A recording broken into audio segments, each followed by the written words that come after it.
안녕하세요. 오늘도 사연 살롱을 찾아주셔서 감사합니다.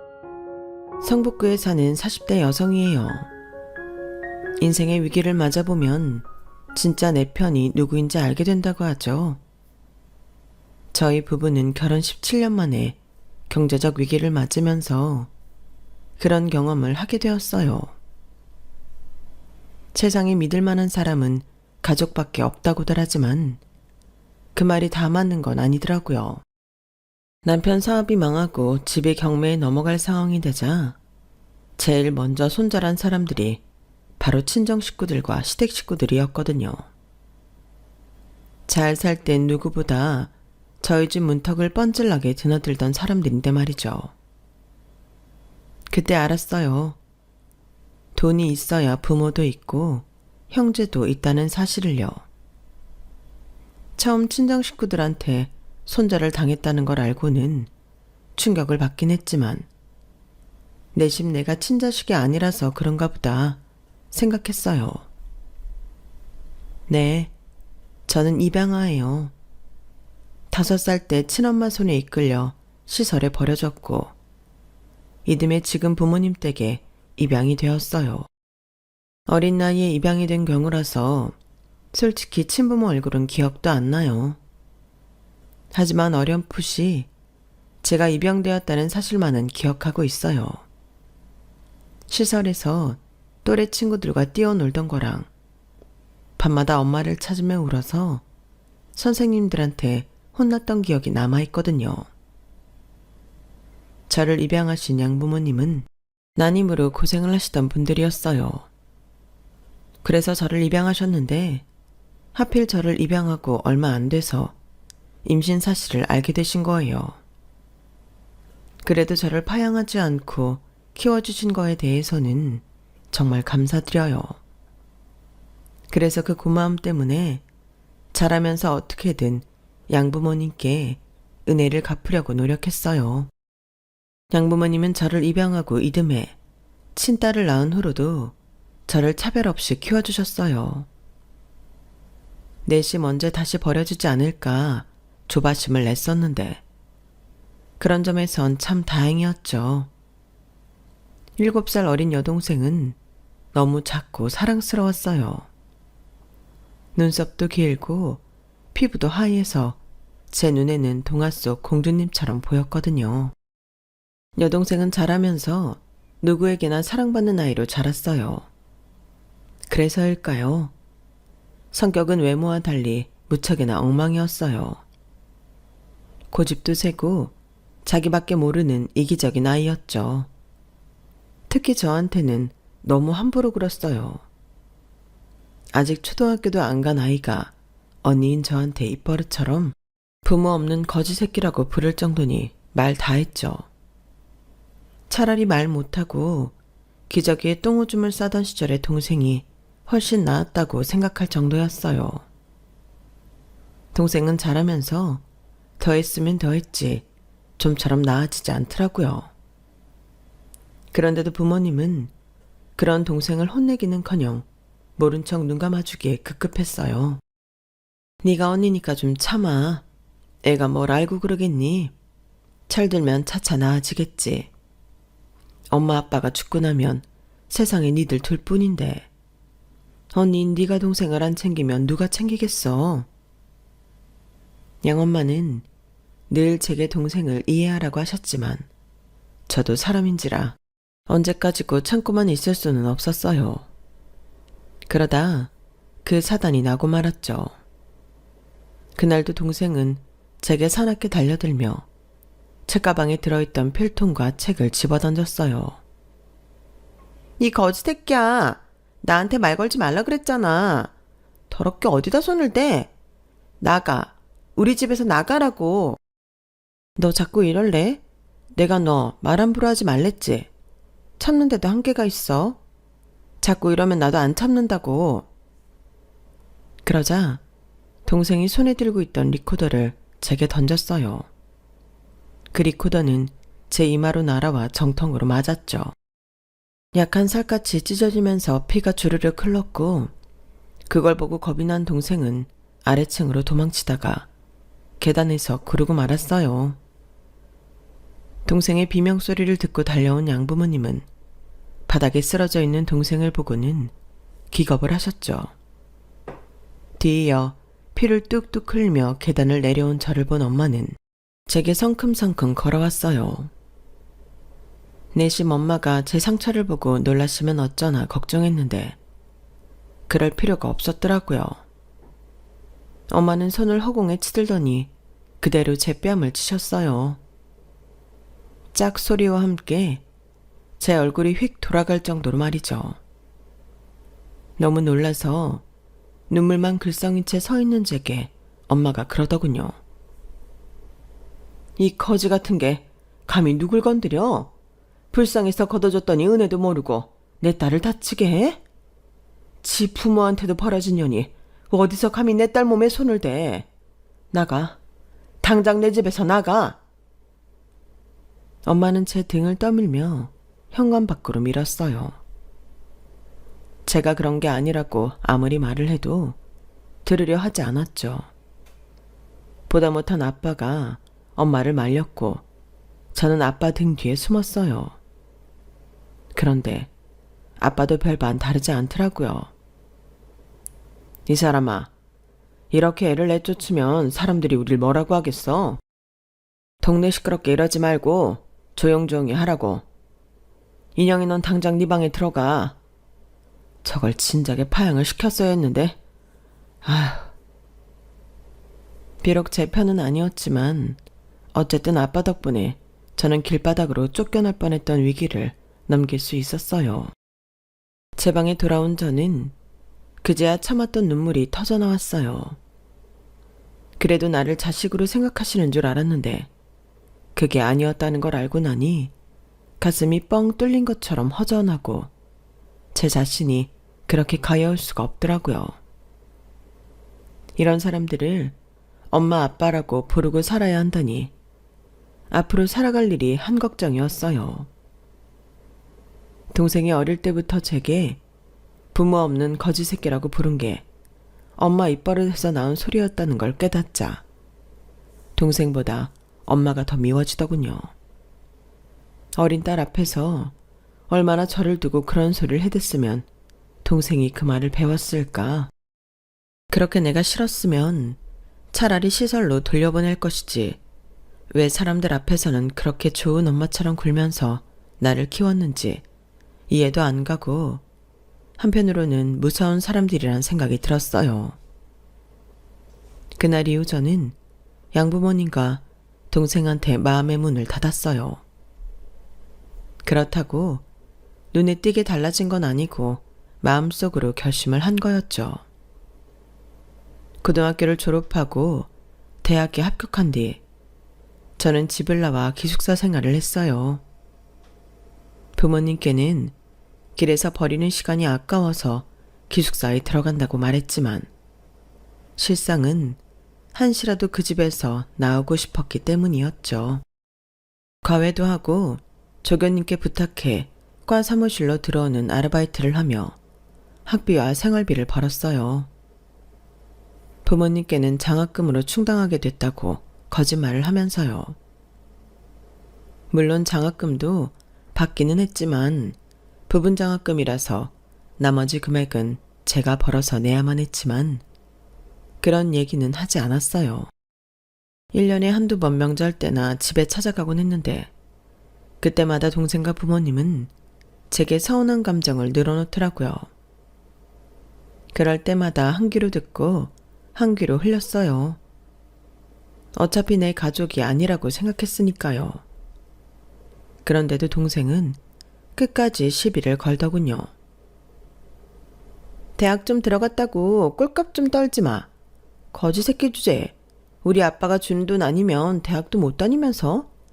대학도 어디서 그지 같은 데 다니는 주제. 웃겨 정말. 그래. 그지 같은 대학에 다녀서 미안하다. 그런데 다솜이 너 공부는 잘하고 있어? 나처럼 그지 같은 대학 안 가려면 공부 잘해야 할 거 아니야. 이게 웃기고 있네. 야, 나는 연예인 될 거야. 이 미모에 평범하게 살 수는 없지 않겠어? 나 정도면 길거리 캐스팅 되고도 남지. 걔가 너처럼 구질구질하게 알바 뛰면서 대학이나 다닐 줄 알았냐? 어이가 없어서 정말. 너랑 나는 다르다는 거 아직도 모르겠어? 하긴 그렇게 머리가 나쁘니까 그러고 살겠지. 반반한 얼굴 하나 믿고 연예인이 되겠다고 공부도 안 턴 동생은 시간이 흐르면서 그 예쁘던 얼굴도 망가지고 살까지 쪄서 더는 예쁘다는 소리를 들을 처지가 아니었어요. 그런데도 양부모님은 동생을 세상에서 제일 예쁘다고 치켜 세우기 급급했죠. 그래서인지 동생은 자신이 정말 예쁜 줄 알고 유명 기획사 아이돌 오디션을 보러 다니곤 했어요. 당연히 불합격이었죠. 성적도 바닥을 기고 외모도 평균 이하가 되었음에도 동생은 정신을 차리지 못했어요. 제가 대학을 졸업하고 유명 광고회사에 취직을 하자 동생은 툭하면 제게 전화해 연예계 관계자들 연결시켜달라고 조르기 시작하더군요. 야, 네가 언니면 언니 노릇은 해야 할 거 아니야. 하나밖에 없는 동생이 이렇게 원하는데 그깟 연예계 관계자 하나 연결 못 해주냐? 네가 그러고도 언니야? 정다솜, 너 정신 안 차릴래?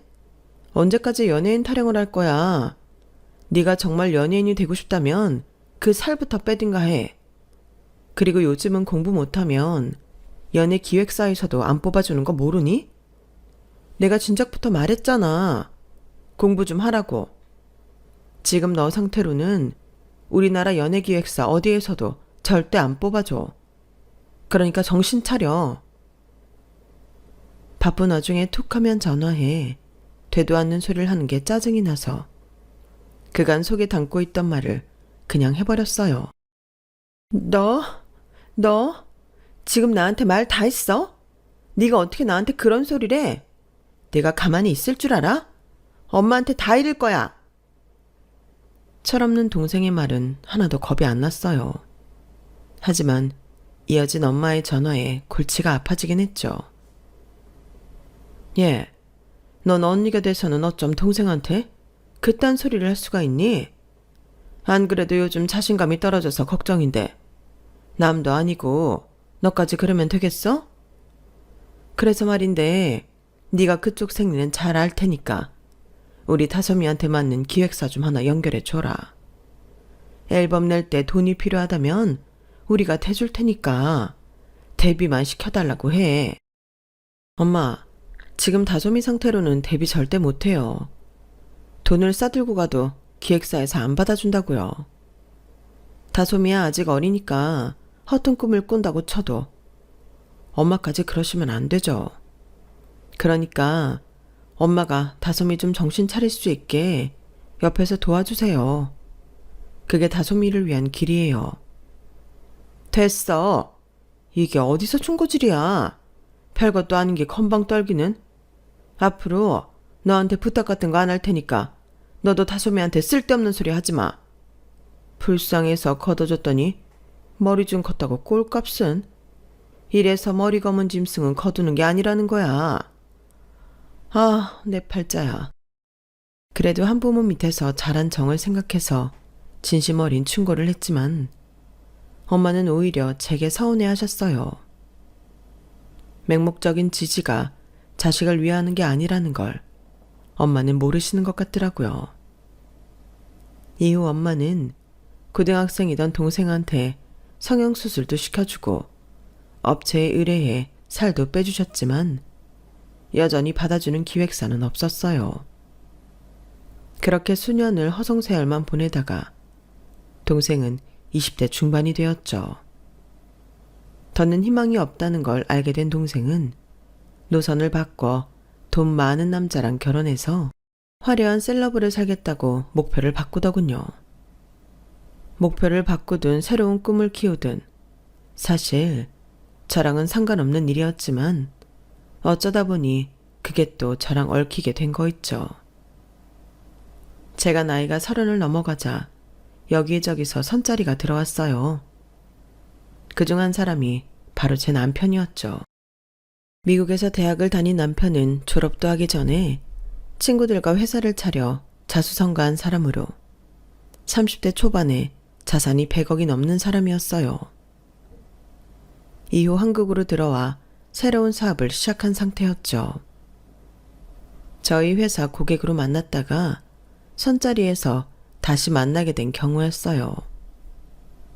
둘 다 나이가 있어서 그런가 결혼에 대한 환상보다는 친구처럼 편한 배우자를 원했는데 성향이 잘 맞아서 그런가 선자리 이후에도 계속 연락을 하게 되더라고요.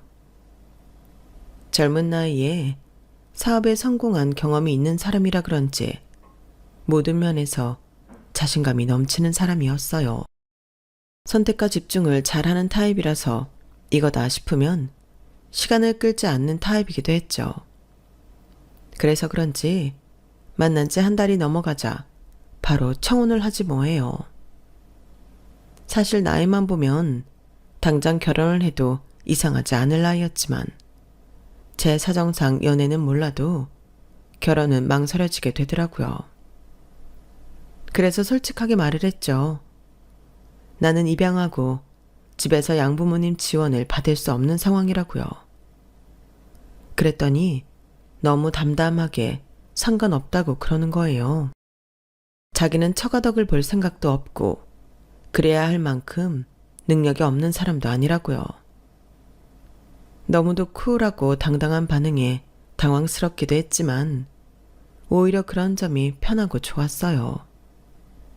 그래서 용기를 내기는 했지만 시댁에 인사를 드리러 가는 날이 다가올수록 겁이 나고 떨리는 건 어쩔 수 없었어요.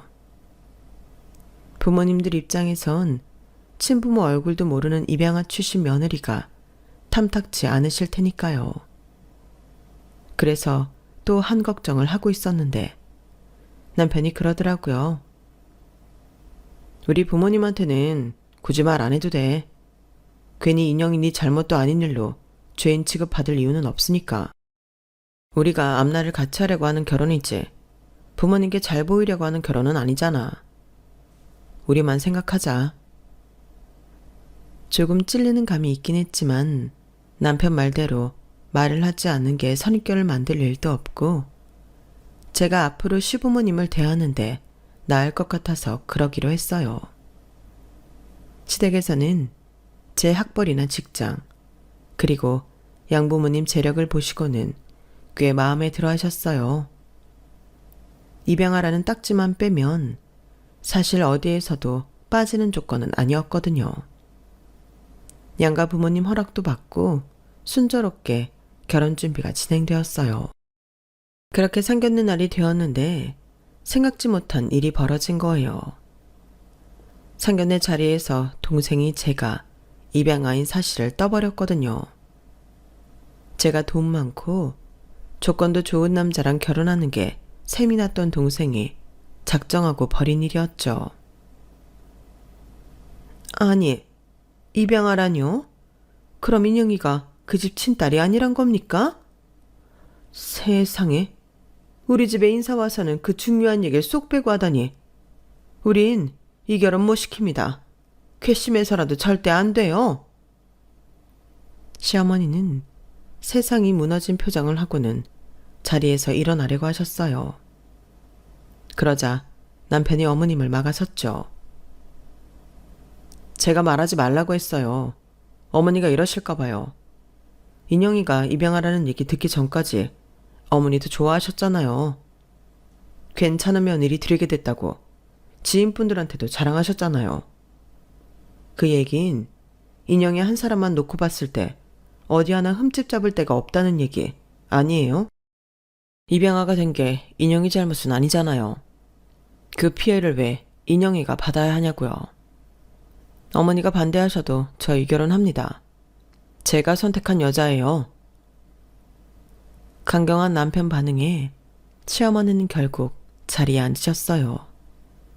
시동생과 시누이도 더는 말을 않더라고요.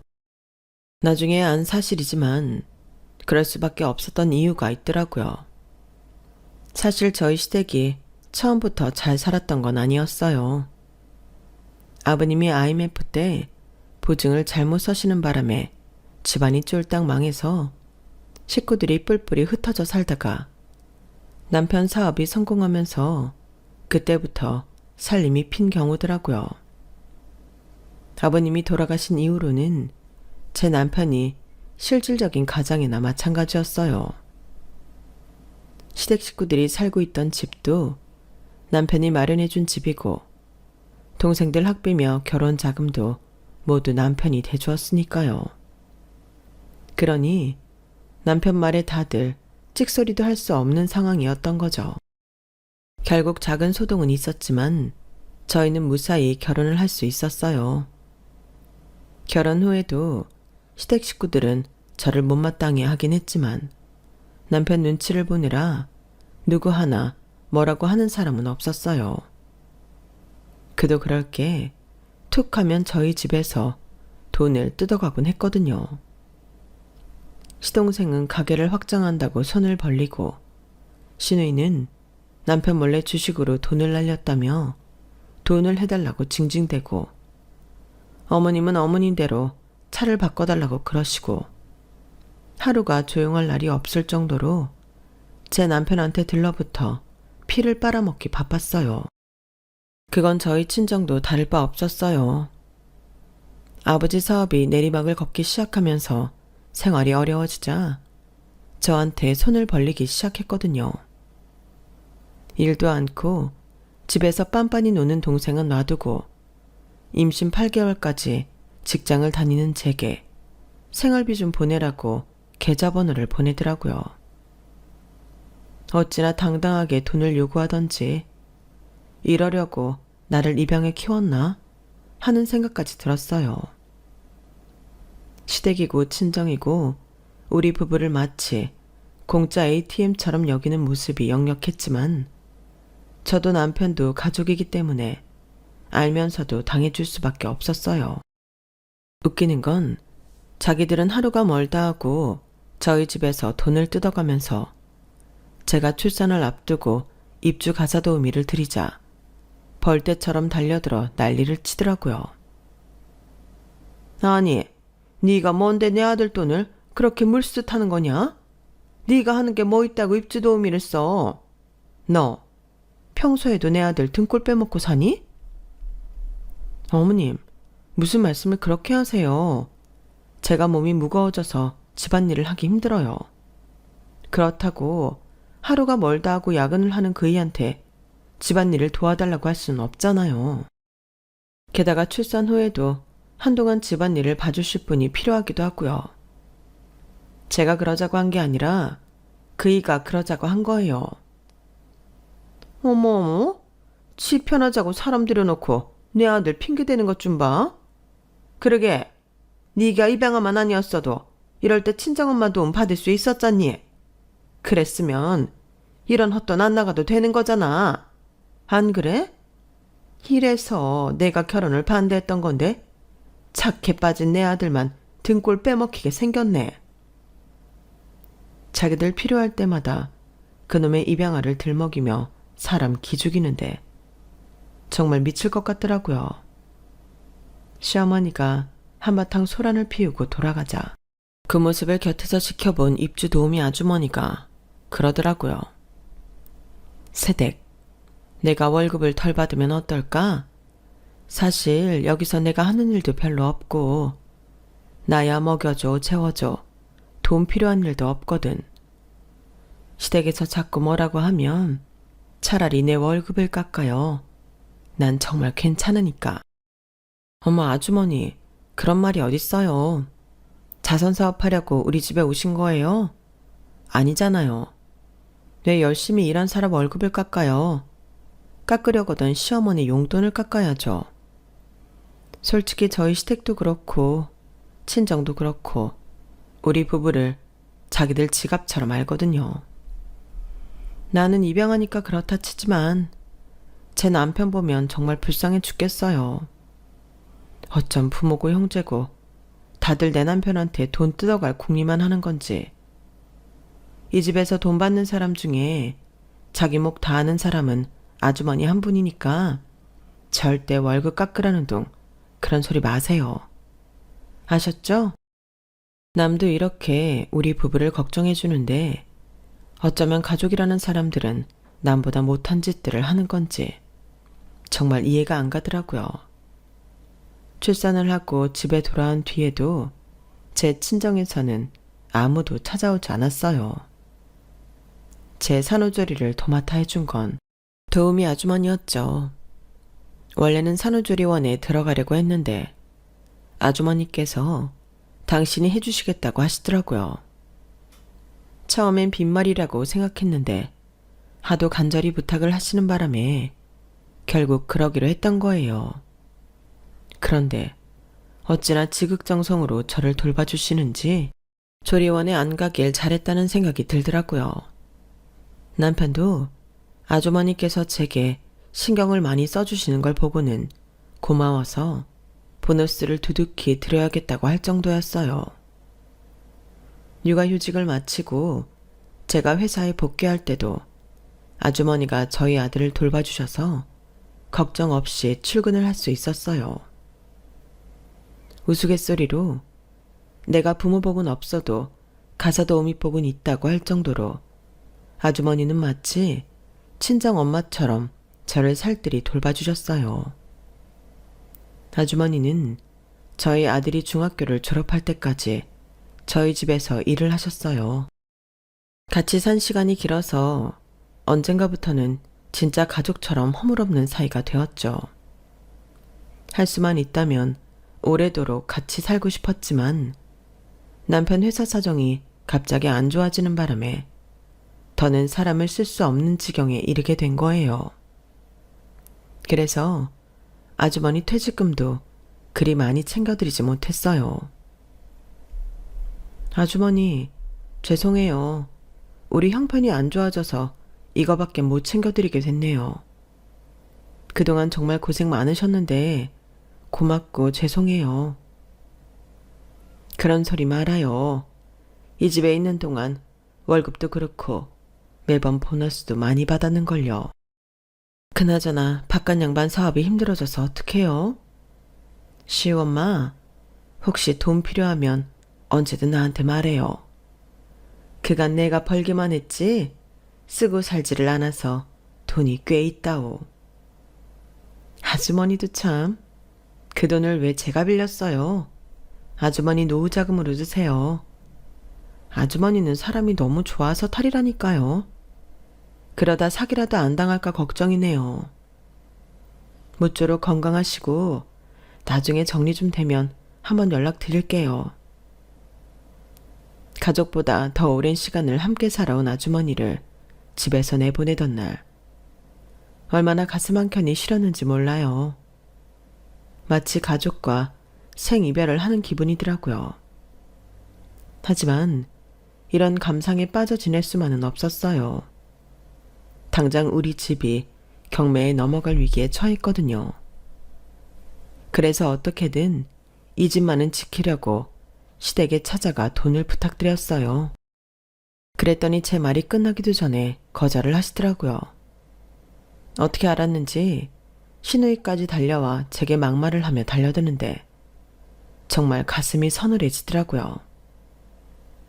옳게 죽으려거든 혼자 죽어요. 엄한 엄마까지 끌어들이지 말고. 꼴랑 집 하나 가진 시어머니한테서 집까지 뺏어가겠다는 생각을 하면 안 되죠. 아가씨, 내가 언제 집을 뺏겠다고 그랬어요. 사실 이 집도 우리 그이가 해드린 거기도 하고 어머님은 저희랑 같이 사시면 되니까. 아, 됐어요. 이 집이 엄마 집이지 왜 큰오빠 집이에요? 엄마 죽으면 우리 삼남매가 똑같이 나눠 가져야 하는 집이라고요. 그러니까 괜한 욕심 부리지 말고 가세요. 어서 가라고요. 시누이는 제 말도 끝까지 듣지 않고는 제 등을 떠밀어 내쫓았어요. 그 후로 어머님은 제 전화조차 받지 않으시더라고요. 10수년간 툭하면 제 남편한테서 돈을 빌려갔던 시동생도 연락을 끊었고 시누이도 마찬가지였어요.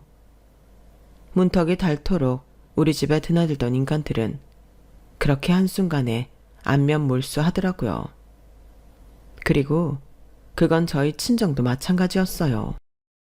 철철이 이런저런 핑계로 돈을 뜯어가던 양부모님은 저희 남편 회사가 어려워지자 바로 손절을 했거든요. 혹여 자기들한테 손 벌릴까봐 먼저 관계를 정리한 거죠. 돈 떨어지니 남보다 가족이 더 지독하게 군다는 걸 실감하는 순간이었어요. 그런데 생각지도 않은 일이 벌어진 거예요. 하루는 우편물을 챙기러 우편함을 열어보았더니 거기에 수표 따발이 든 돈봉투가 들어있지 뭐예요. 한두 푼도 아닌 억대 돈이 말이에요. 봉투에는 이름도 없고 아무런 단서가 없어서 이걸 우리가 써도 되나? 망설여지더라고요. 출처를 모르는 돈이니 파출소에 가져가는 게 맞지만 상황이 상황인지라 일단 그 돈으로 은행 빚을 갚고 집부터 구하자는 생각도 들었어요. 한참을 그렇게 갈등을 하는데 저희 집에서 일하시던 아주머니한테 전화가 온 거예요. 알고 보니 이 돈을 두고 간 사람이 아주머니였더라고요. 시엄마, 나예요. 혹시 우편함 열어봤어요? 거기에 내가 돈을 좀 넣어뒀는데 혹시 봤어요? 어머, 그거 아주머니가 두고 간 거였어요. 안 그래도 파출소에 가져가려고 했는데. 에휴, 그러지 마요. 그거 내가 쉬운 S라고 일부러 넣어둔 거니까. 전에도 말했지만 내가 돈 쓸 일이 없어서 가지고 있는 것도 처치곤란이거든. 그러니 당장 필요한 쉬운 애가 쓰는 게 맞다 싶어서 두고 온 거예요. 정 마음 불편하면 형편 나아지는 대로 천천히 갚아도 되고, 형편이 어려우면 그냥 써도 되고. 그런 말이 어딨어요. 한두 푼도 아닌데. 아주머니가 이 돈을 어떻게 벌었는지 뻔히 알면서 어떻게 그래요. 그건 말도 안 돼요. 그런데요, 아주머니. 저 염치 없지만 일단 이 돈은 제가 빌리는 걸로 할게요. 이 돈은 제가 무슨 일이 있어도 꼭 갚을 거예요. 그러니까 빌려주시는 걸로 해요. 제가 이 은혜는 꼭 갚겠습니다. 피부치들도 다들 모른 척하는 마당에 그 돈을 선뜻 내주시는 아주머니가 얼마나 고마웠나 몰라요. 덕분에 급한 불은 끌 수 있었고 집은 지킬 수 있게 되었죠. 그 후로 몇 년간 우리 부부는 밤낮 할 거 없이 닥치는 대로 일을 하며 돈을 모았어요. 그리고 실패를 거듭한 끝에 남편은 재기에 성공했고 드디어 아주머니한테 빌린 돈을 갚을 수 있게 되었어요. 그래서 아주머니께 연락을 드렸더니 다른 분이 받으시더라고요. 네? 요양병원이요? 거기가 어디 있는 거예요? 아주머니가 요양병원에 입원 중이시란 소리를 듣고 남편과 함께 찾아갔어요. 그랬더니 아주머니는 병색이 짙은 모습으로 침대에 누워있더군요. 아주머니, 이게 어떻게 된 거예요? 어디가 아프신 건데요? 제가 진작 연락을 드렸어야 했는데 이제야 찾아와서 죄송해요. 그런 말 말아요. 이렇게 와줘서 얼마나 고마운지 몰라요. 시우는 학교 잘 다니고 있죠? 못 본 사이 많이 컸겠네요. 벌써 대학생인걸요. 오늘도 같이 오려고 했는데 아르바이트 때문에 짬이 안 나나 봐요. 군입대 전에 아주머니 찾아뵙는다고 했어요. 참, 일전에 빌려주신 돈 이제야 갚을 수 있게 됐어요. 정말 잘 썼어요. 그 돈 덕분에 집은 건질 수 있었거든요. 이게 다 아주머니 덕분이에요. 감사합니다. 그러자 아주머니는 희미하게 웃으시며 제 손을 잡으시더라고요. 시엄마, 그 돈은 갚을 필요 없어요. 나 얼마 못 살아요. 그 돈 쓰고 갈 시간이 내겐 없어요. 그러니까 나 대신 시우엄마가 요긴하게 써줬으면 좋겠어요. 그래줄 수 있죠? 간병인을 통해 들어보니 대장암 말기라서 병원에서도 더는 치료가 불가능하다고 했다더군요. 내일 당장 잘못돼도 이상하지 않을 정도로 심각한 상태라고요. 그러면서 이상한 얘기를 하는 거예요. 김정숙 환자분이랑 잘 아시는 것 같은데 혹시 따님이 어디 사는지 아세요? 아주머니가 따님 자랑을 어찌나 하는지 몰라요. 어릴 때 시설에 맡겼다가 한참 후에야 다시 만났더라고요. 딸이 입양돼서 찾는데 시간이 많이 걸렸다죠. 얘기를 들어보니 이후엔 같이 살았던 모양이더라고요. 손자가 중학교 졸업할 때까지 자기 손으로 키웠다고 하는 걸 보니 말이에요. 어머니가 이렇게 위중한데 무슨 사연이 있어 못 오는 건지. 더 늦기 전에 어머니를 만나보고 가면 좋을 텐데 말이에요. 그 말을 듣는데 심장이 뚝 떨어지는 것 같았어요. 아주머니가 그래요? 딸이 입양됐다고요? 자기 손으로 손자를 키웠다고요? 네, 따님 자랑을 얼마나 하나 몰라요. 그 유명한 광고회사에 다닌다고 했던가? 왜요? 혹시 따님이랑 연락이 되세요? 그럼 얼른 오라고 해요. 찾아오는 사람도 없고 아주머니가 불쌍해 죽겠다니까요. 순간 다리에 힘이 빠져서 휘청거렸어요. 간병인 말대로라면 아주머니는 제 친모가 분명했으니까요. 그 길로 병실로 돌아가 아주머니 얼굴을 천천히 살펴보았어요. 그제야 눈매며 입모양이 나랑 닮았다는 게 보이더군요. 10수년을 같이 살았으면서 왜 진작에 몰랐을까? 내 자신이 너무 원망스럽더라고요. 선잠이 들어있던 아주머니는 훌쩍이는 제 기척에 눈을 뜨셨어요. 그리고는 의아한 표정으로 물으셨죠. 시엄마, 무슨 일 있어요? 왜 울어요? 저 엄마를 찾은 것 같아요. 제 친엄마를요. 맞죠? 제 엄마. 그러자 아주머니는 눈시울을 붉히며 고개를 돌리셨어요. 사람 잘못 봤습니다. 난 그저 가사도우미일 뿐이에요. 나 같은 사람한테 딸이 어딨다고. 시엄마가 무슨 얘기를 들었나 몰라도 잘못한 거예요. 엄마 맞잖아. 언제까지 숨길 생각이야? 엄마가 이렇게 세상 떠나고 나면 난 어떻게 살라고 끝까지 속이려는 건데? 엄마 맞지? 우리 엄마 맞지? 그제야 엄마는 눈물을 흘리며 고개를 끄덕였어요. 40년 만에 불러보는 엄마를 끌어안고 우리 모녀는 한참을 울었어요. 저를 시설에 맡겼던 엄마는 우리 모녀가 살 집을 마련하자마자 시설로 찾아갔었다더군요. 하지만 제가 이미 입양된 후라서 만날 수 없었던 거예요. 그 후로 흥신소를 통해 저를 찾기 시작했고 제가 결혼을 하던 무렵에서야 저를 찾을 수 있었다나 봐요. 그리고 때마침 제가 입주 가사 도우미를 구하던 참이라 하던 일을 그만두고 저희 집에서 일을 시작하게 되신 거였죠. 엄마는 제 산후조리를 봐줄 수 있어서 그렇게 좋았다고 하시더라고요. 죄 많은 자신이 딸과 사위랑 같이 사는 호사도 누리고 손자까지 키워볼 수 있었으니 더할 나위 없이 행복했다고요. 비록 제 앞에 당당히 나서지는 못했지만 엄마로서 누릴 수 있는 최고의 시간을 누리셨다며 고맙다고 하시더군요. 그날 이후 저희 가족은 수시로 엄마를 찾아갔어요.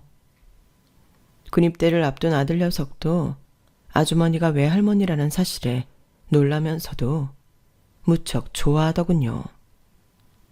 엄마가 사랑으로 손주를 키웠던지라 아들 녀석도 은연중에 뭔가를 느꼈던 모양이에요. 그리고 한 달여 뒤 엄마는 낮잠을 주무시면서 조용히 세상을 떠나셨어요. 평온한 얼굴로 말이죠. 엄마와 함께 살았던 10수년간의 시간이 없었다면 아마 엄마라는 단어를 떠올릴 때마다 가슴 저미는 슬픔을 느꼈을지도 몰라요. 하지만 엄마의 존재는 몰랐어도 함께 살부대끼며 한 집에서 산 추억이 있어서 그런가.